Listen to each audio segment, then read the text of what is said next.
Howdy, howdy, howdy, everybody, and welcome to the VSR GT Sprint Series here at Mount Panorama in Bathurst. I am Austin. I am joined by the wonderful Marco Nera. Marco, how you doing?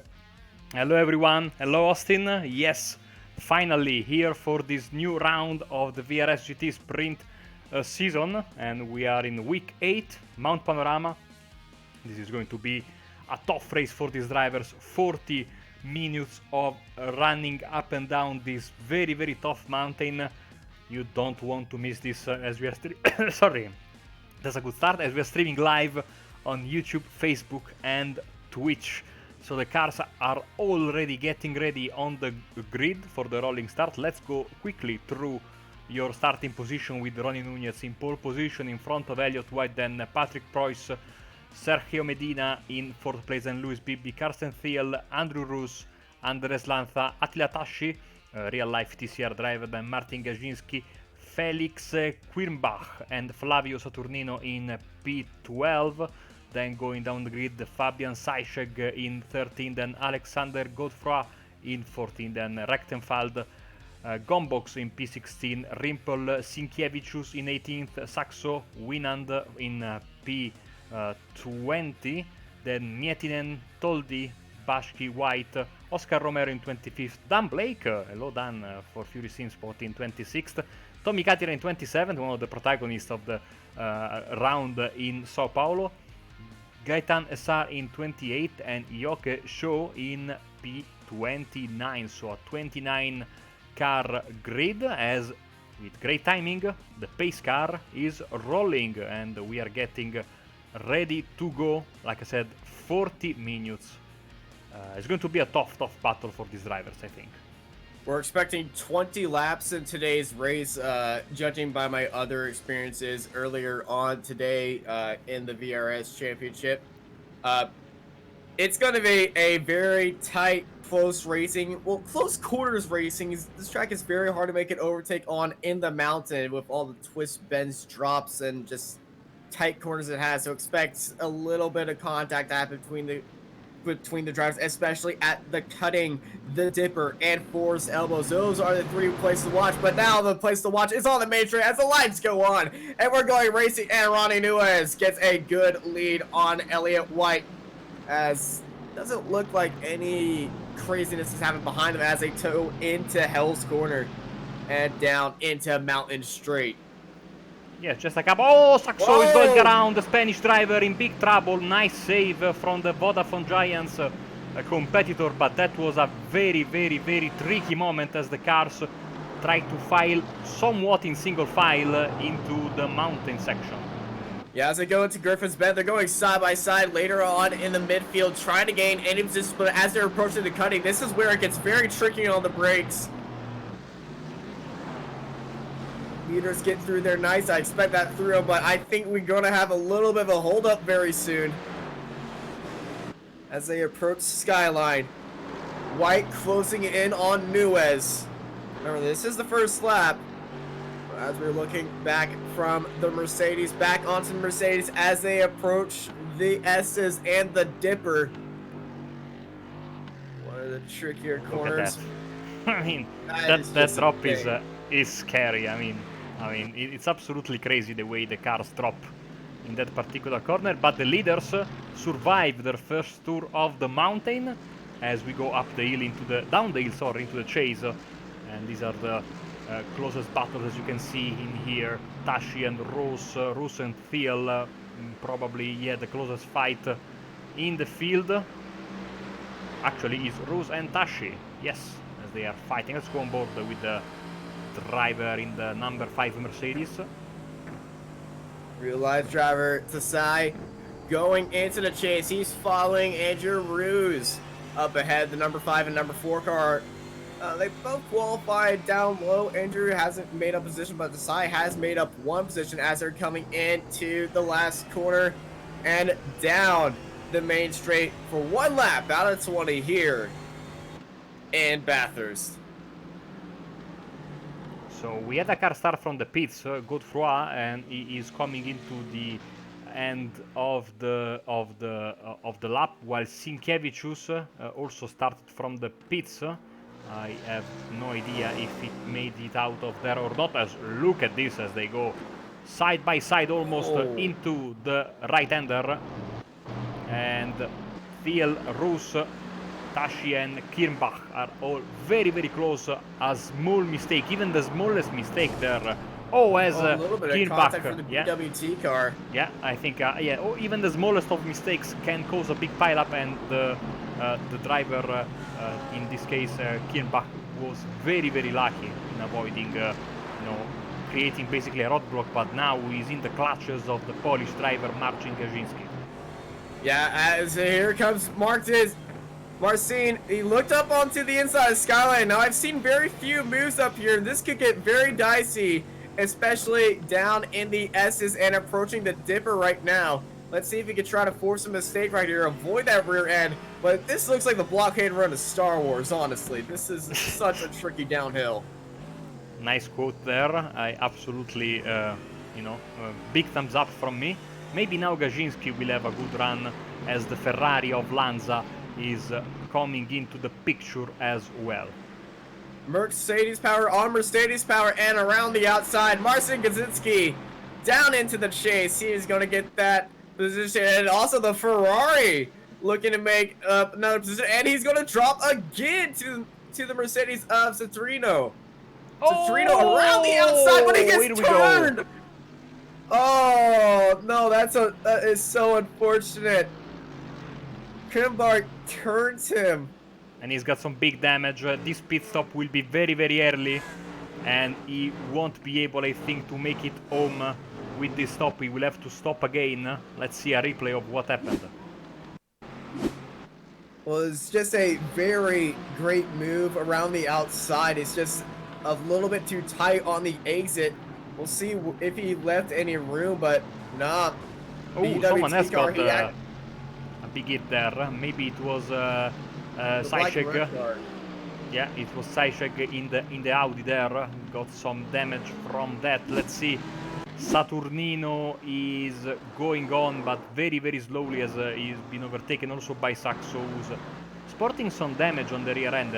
He had the mistake or the problem earlier in the race. Maybe that's what caused him to have the damage. He's a very quick driver, though. Side by side into the cutting, so tight through this corner, but they make it out there through a line, still side by side, and Saxo around the outside and the inside of the cutting up into the mountain. Great overtake by Saxo right there. Fantastic move, absolutely amazing. Despite the damage, Saxo is really pushing hard to get back at the pointy end of the field. He has 35 minutes left to try to do so.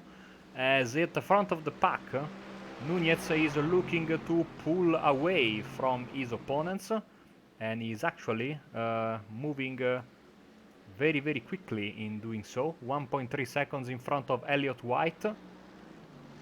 Well, he is the #1 driver for a reason with the highest I rating, and Elliott White is number 6 with a 4,000 I rating behind it. But the battle for 6 between Thiel, Roos, and Desai doesn't mean that this race is all for over. Remember, they do have to make a pit stop around the 35-minute mark.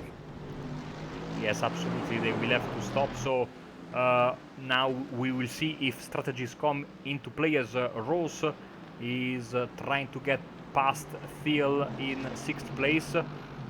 There's 3 of Mercedes trying to close to the other Mercedes of Luis Bibi, who's a former driver, I think, in the BSR series. I remember him from the BSR, maybe MX5 Cup.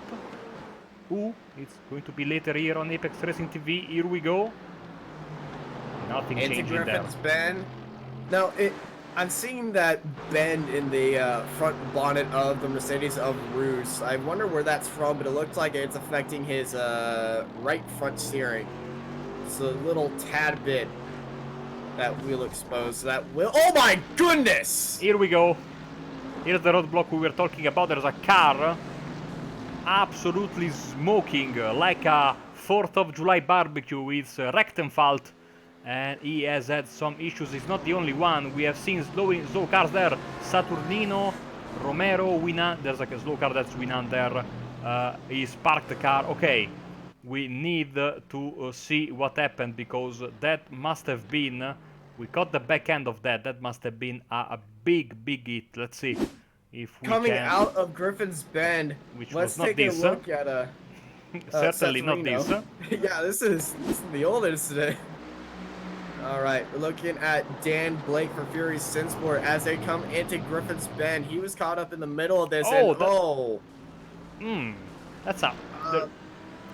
There was a car that was completely stopped. That was Rechtenwald, but it looked like he stopped on his own. Let's go on board with him. All right, coming into Griffin's Bend. Oh, the Ferrari there, or is that an Audi? Yo, that's the Audi. There. Yeah. The Audi loses it, and he causes the biggest pileup. Cars on fire. Cars being picked up, thrown all the way down. It looks like a catastrophe right there. If this was a league race, the safety car would definitely be thrown out. 22 cars remain in this race. I believe all of them teleported into the pits, but Mount Bathurst claims its first victims. As somebody just said in chat, I'm on fire, I'm on fire. Pretty much. That's how you can describe it. But the battle for Knipesy, Kaczynski, and Lanza, they're going side by side into the deadly Griffin's Bend. They're going to make it very nice. Now, what happened to cause that? It looked like the Audi got onto the curb, onto the inside, and upset himself. And he was just correcting a spin, but unfortunately he was in a 3-car battle that just turned into a 3-car pile, which turned into the rest of the field, just turning into a parking lot. Yeah, and it looks like at this rate we are going to have not many cars, you know, in a pristine conditions as we had towards the end of the race. You can see most of these cars are having, you know, some dents here and there, some damage scraping with the wall. And amongst this field of Mercedes in the top 14, we have one Ferrari in 10th and 2 Beamers in 3rd and 4th position, going hand in hand. One Audi. One Audi. Where is the Audi in the top 10? In top 15? Top 14. On our tower. Top 20.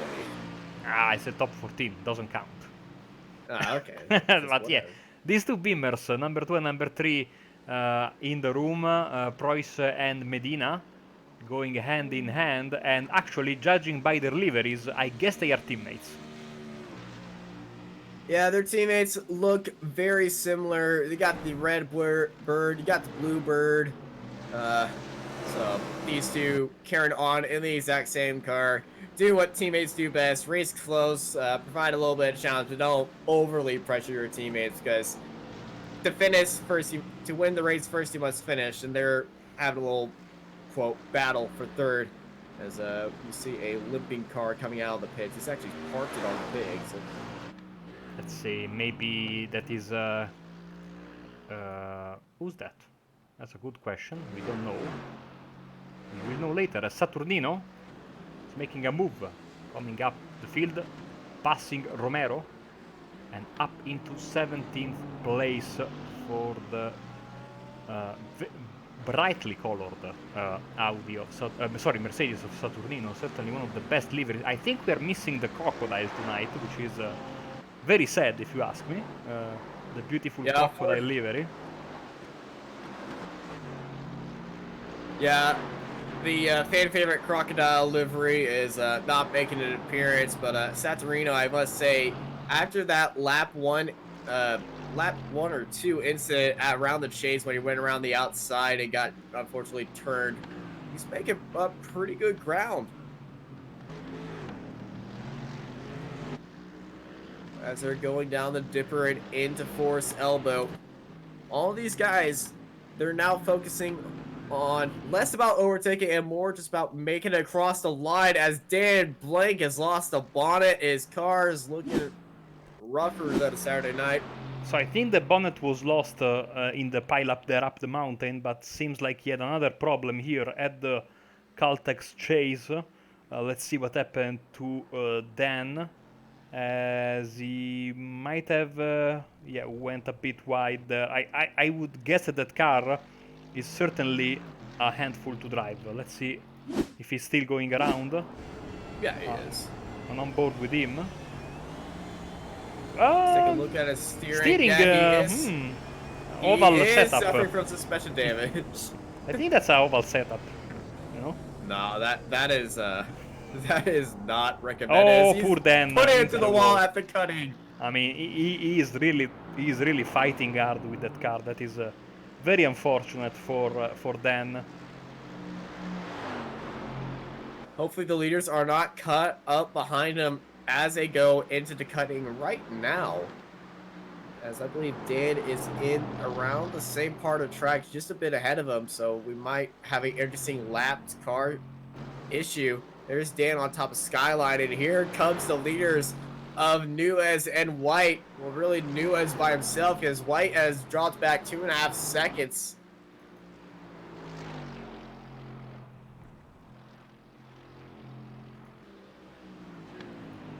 Looks like Dan might have had a little bit of trouble going into the dipper. He's coming out of Forest Elbow right now, so thankfully the leaders have not caught up to him during this part. But here's a Forest Elbow once more. Ronnie Nuez chasing down, and I think we're about to see our first on-track lapper. Also, Elliott White's gained up a lot of time through the mountain section. Apparently so, you know. Some drivers love it, some drivers hate it. Some drivers are faster going up, some drivers are faster going down. This is what makes this track absolutely unique, as the two BMW teammates here are keeping it somewhat safe as they try to put down, you know, the best rhythm possible to go and catch the podium positions. Dan Blake is in the pits, so Ronnie Nunez will breathe a sigh of relief. We know that Dan is a very clean driver, but when you have a car in that conditions, Austin, you know, you can have a snap moment of the car anytime, you know, and you're going to be turning right to go left, and it's just going to throw your mind for a loop. You got a battle for 12 beside Baskey on meet in for P12. That white car looking very nice. He might make a move up to the inside. He had a little bit of a fake right there. I don't know if you saw that. As they're coming into the last corner, it looks like he's got a run on him. Is there going to be a move going into Hell's Corner? Once again, another fake. It's also another Fury car ahead of him. That is Marco, also part of Fury's Simsport Academy. And beside, he's going to be looking into the inside as they head into the mountain straight up across the crest and into Griffin's Bend, and that is P12. Easily clean move right there. Yeah, very nice move there, and Baskey moves up one spot. Let's go back to the behind him, side by side. That's SR and Saxo White Saturnino. Oh my goodness, side by side through the cutting, and also Saturnino's turned him.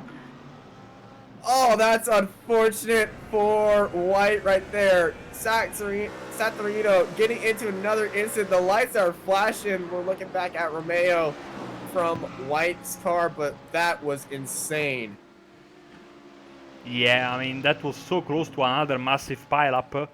Thankfully, both drivers were able to straighten their cars up and continue, but certainly the biggest loser in this was Oscar Romeo, who was John White, who now is in the clutches of Oscar Romeo. As we move up at the front, here comes up into the chase, hops over the curb just a little bit, is Kaczynski, but he's under pressure by Thiel.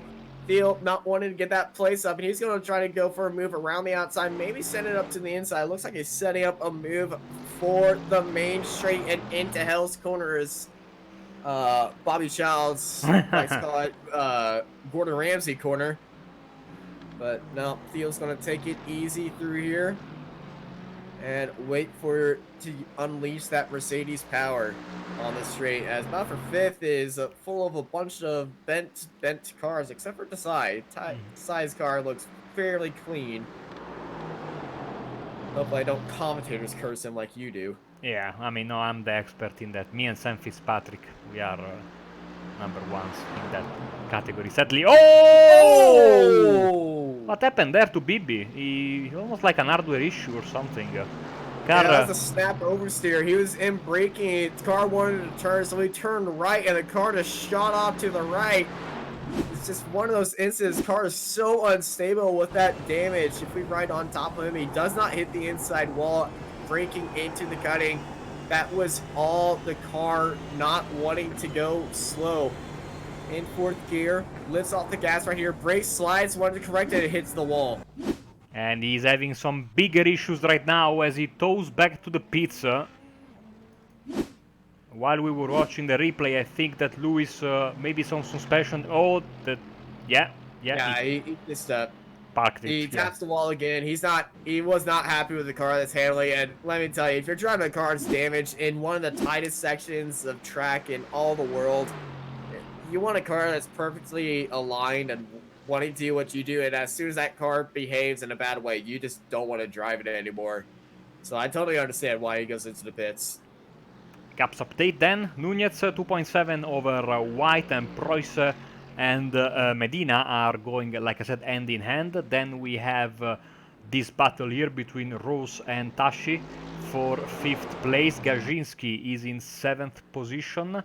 A little bit of a gap over some other drivers who you can see there. Well, not much of a gap in reality on Thiel and Lanza. Then Toldi is in 10th place, rounding up the ideal top 10, as Saturnino is having more issues, some rallycross in the final section. Yeah, that was very interesting to go. It's very easy to go wide out of there. You're probably going to see that in the later stages of this race with the acclaimed jump, as looks like Romeo has gone into the pits. Yes, he has. From P17, he is in. And we shall see. I think we are well and truly in the pit window, so I think he's the first guy that could realistically come, make it in and out of the pits and maybe make his way back home, I think.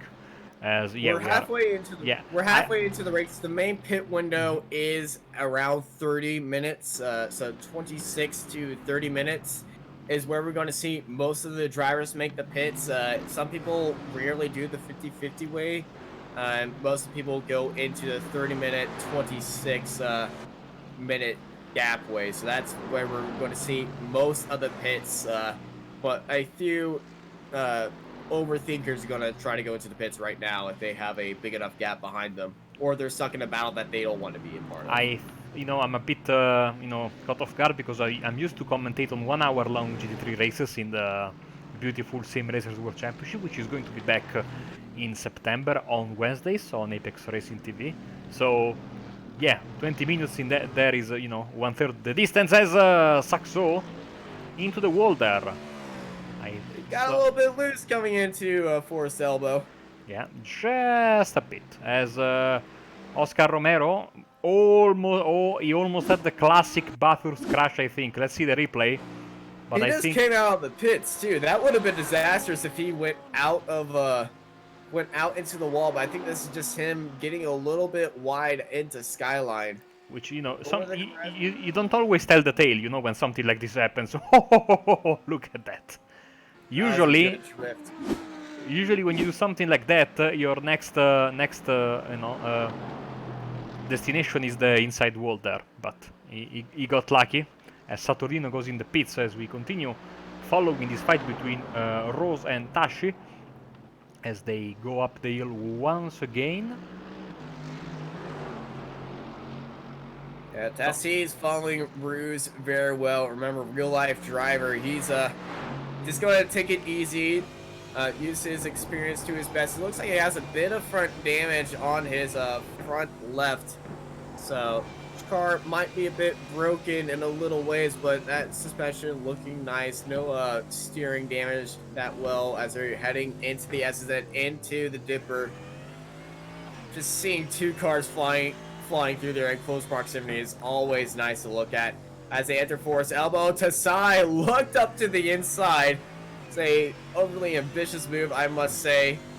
But as they're heading down into the chase, he's just sitting in that draft. I don't think he's going to send one up the inside heading into chase. heading 270 kilometers per hour. 280 as they approach the braking zone. He left off the gas and he's going to get as close as he can. Almost taps the bumper. Wanting to scare a little bit into Andrew Ruse, but Andrew is going to keep it pedal to the metal as they enter the last corner. Yeah, that was almost too close for comfort. As we are heading into another lap. It will be lap 12 for these guys, as well as the leader, who is a bit ahead of these two competitors. As we have, I think, Gombox with some issues there at Skyline, as he's quite damaged with his car, position 21 for car number 21. Also, Marco Mietinen is in the clutches of Iago Saxo, despite some brushes with the wall, some close calls, and an almost disastrous start of the race. The Spanish driver is really pushing on and now knocking on the doors of the Fury Sim Sport driver. Jump on I board must with say, him. Saxo is the top person in the places. He went into the pits and he's the first one out of it, I must say. Not the first one into the pits, but he is in 14th right now, so he's currently the net pit leader since everyone else ahead of him has not gone into the pits. So the more people he overtakes right now or just closes in on, the better he has chances at making up a lot of ground. So he's going for a undercut strategy, but also he had that incident at the start, so that's going to throw him off the pace a little bit. But in that BMW, which is so fast here, it's going to be pretty easy to mop up the floor in the mountain. Yeah, we go on the curve there, a fantastic line through Skyline, and now the descent starts once again, as we'll have a fantastic view of the panorama of the surrounding areas here in Bathurst. I don't know if you know what panorama means. It's an Italian word, Austin, and it means the view that you get from a place. You know, you can see something from the top of a mountain, for example. You know how to make long word sentences into one word that sounds very nice. In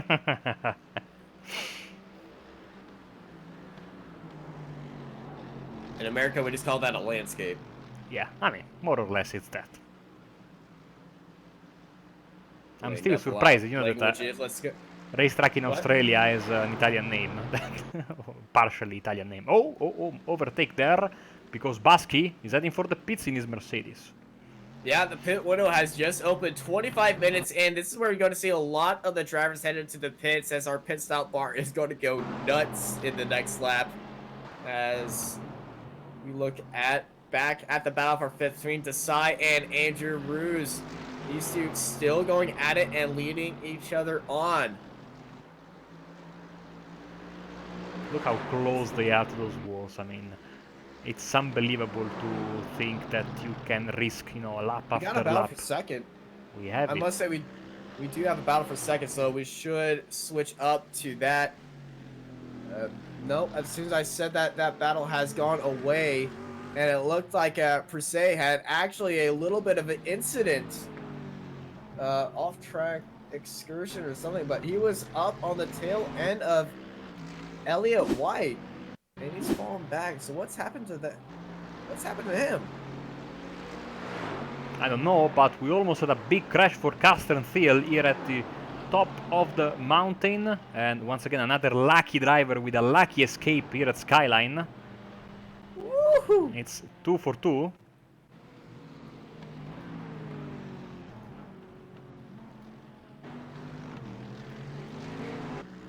I think that's jittered his cage just a little bit, made him back off the pace. But he is under pressure by the Ferrari.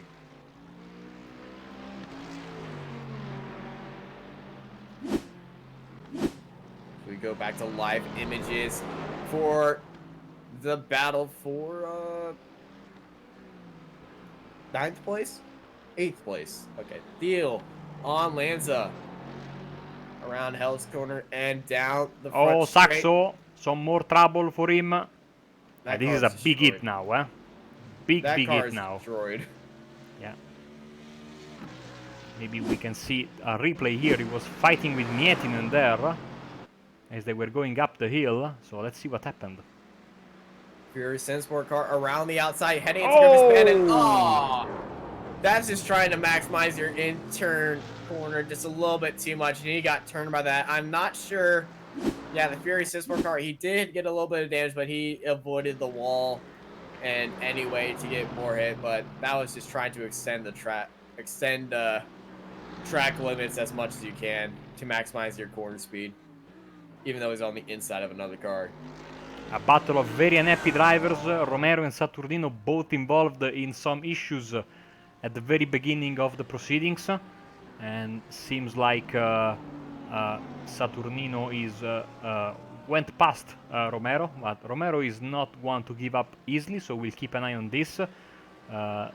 Preuss and Medina still together very happily, not risking any moves, and Thiel has been passed by Lanza, so overtake for 8th place. Let's see how this happened.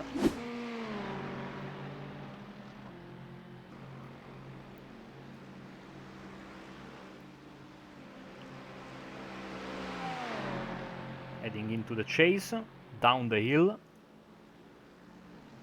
Going up the inside, and that's a very clean overtake right there.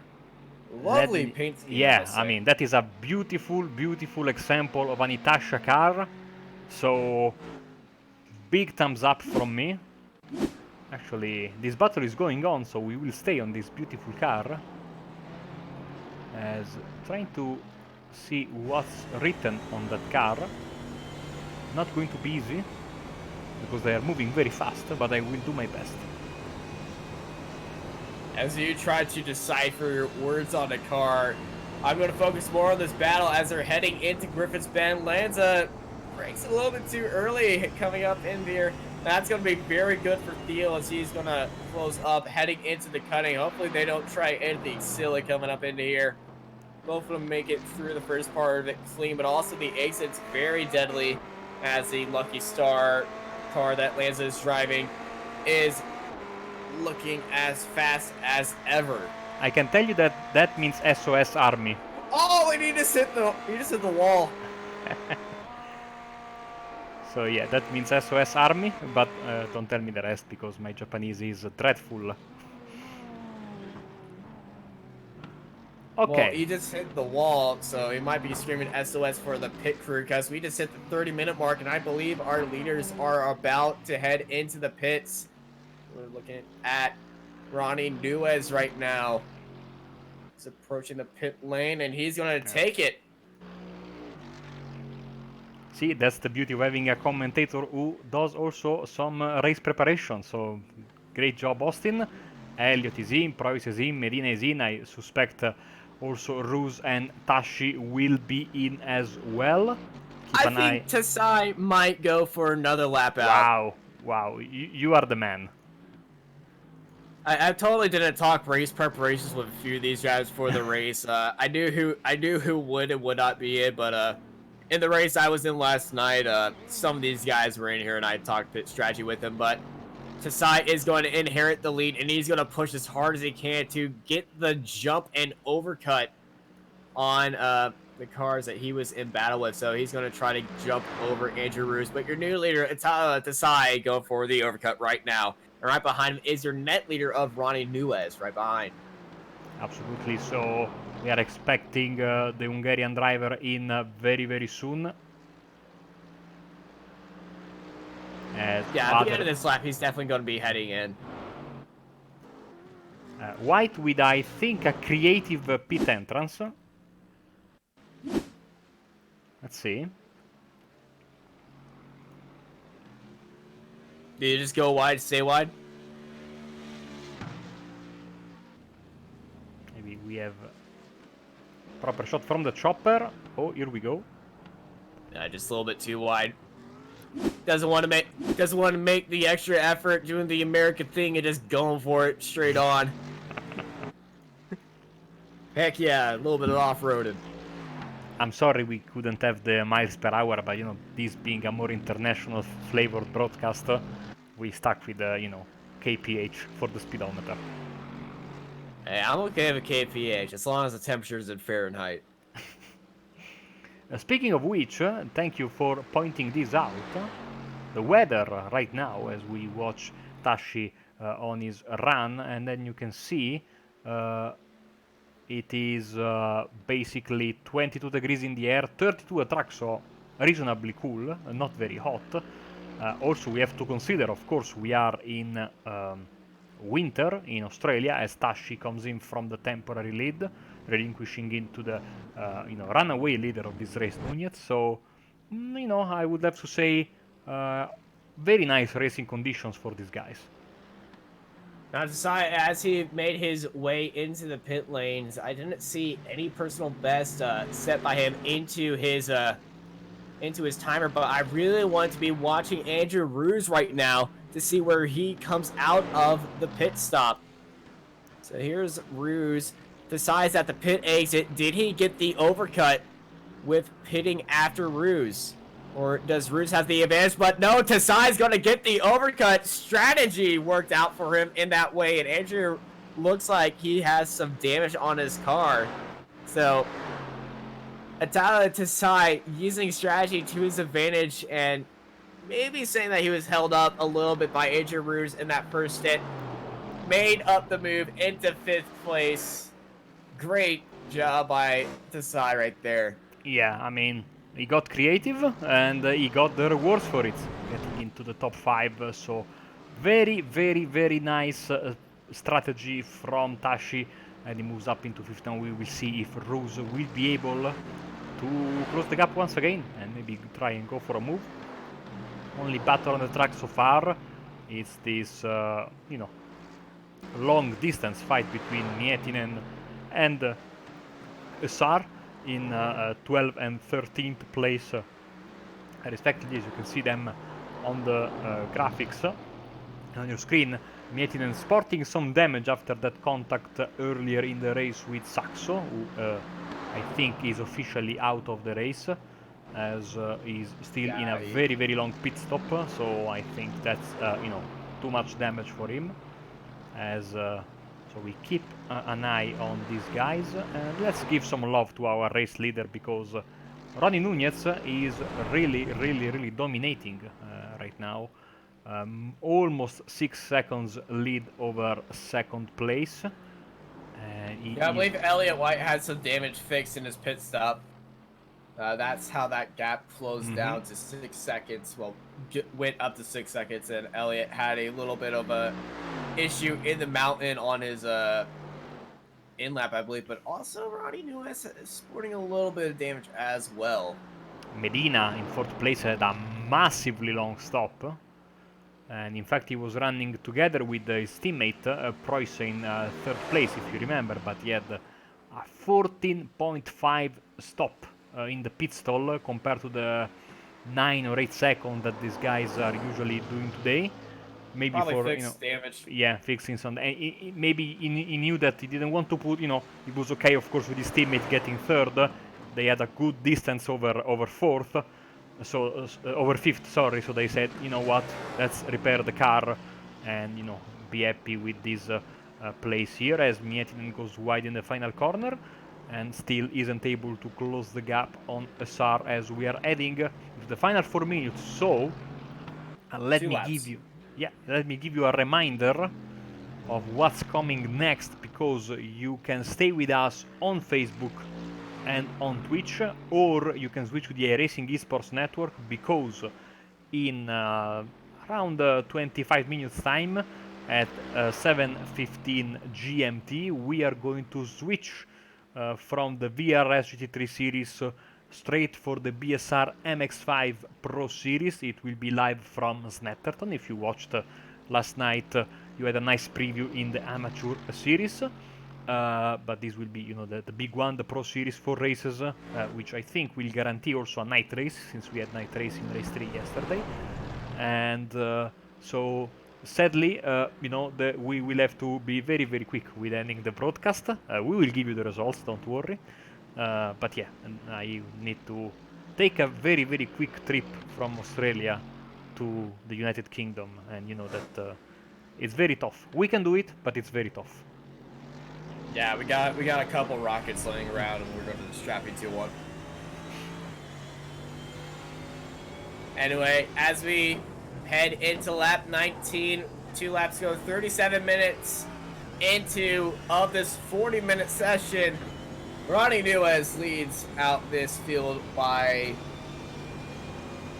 4 whole seconds. Is that right? 5 seconds, okay. I've received news from Dan Blake. He will try to finish the race in the final lap. He's still sitting in the pits. He wants to, honor the event, endurance racing style, But Roos is closing in on Tashi, so this battle might have another chapter.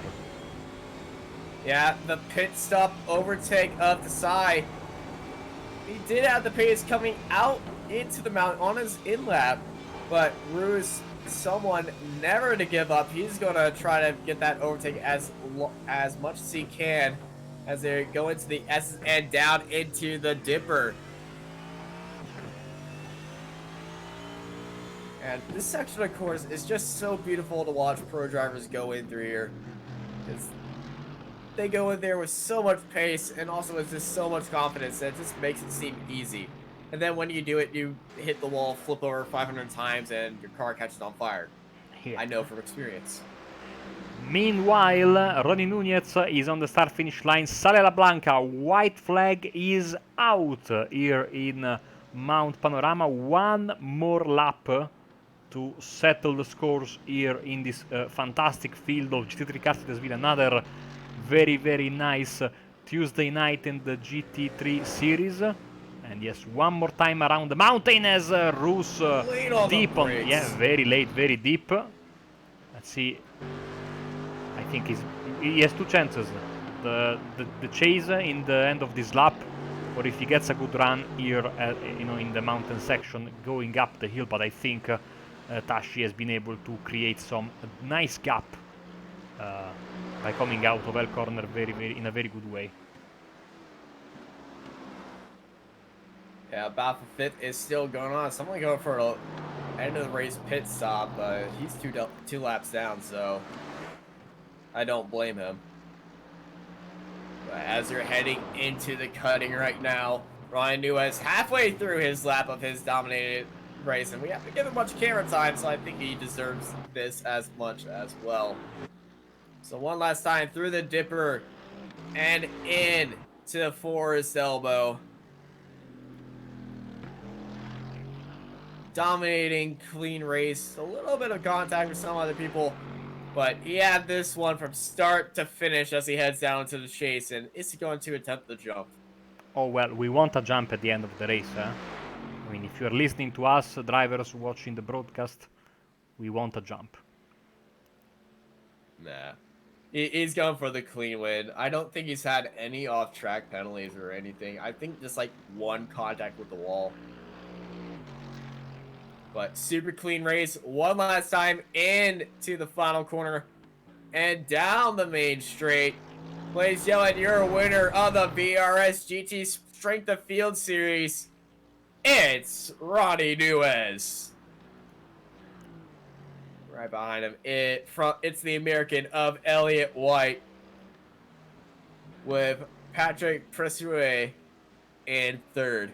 In that BMW. Mercedes, BMW, fill your podium. And his teammate, Sergio Medina, comes in back in 4th. And Desai is going to use that strategy advantage that he had to move up 4 places and get the overtake on Andrew Roos to finish 4th, and Andrew Roos finishing in 5th. Let's see if Dan Blake is out of the pits. He promised so.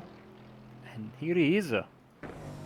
Driving second-hand Mercedes, but honoring the race, so very, very good from him. He did. He's going to give us a show. He's going to definitely try to give us a show right here. Keep an eye on him if he wants to go for the jump there. As we thank all of our viewers, thank you very much for joining us today. And of course, like I said earlier, you can stay on our Twitch page or our Facebook page for the BSR MX5 series, or you can switch to the iRacing Get that Esports slow motion Network. ready. Get that slow motion ready, because here we go. I think Dan is gonna send it. Nah. Ah, Darn you, Dan. I really wanted. disappointing. But he wants to finish the race. I mean, if he does the jump and you know, it doesn't finish the race, then it's going to be problematic for him. You know, he wants to finish the race. So That and is I true. That is true. think it's the final car that we are waiting for. Dan Blake, yes, he was. Yes. And let's get these results up. Yes, it should come in exactly 1 second, more or less, as no, they are not coming because I cannot get Dan Blake's name out of the overlay for some reason. Okay, here we go. So, just a second, and we shall give you the final race results of this Bathurst race. And here we go. So, winning from the pole position and dominating was Ronnie Nunez, second Elliott White, third Patrick Preuss, then fourth Sergio Medina. Attila Tasci finished in fifth, leading a trio of Central European drivers with Andrew Rose and Marcin Gajiński. Then Andres Lanza in P8, Carsten Thiel in P9, Balázs Toldi in 10th place, then Godefroy and Sat, two French drivers.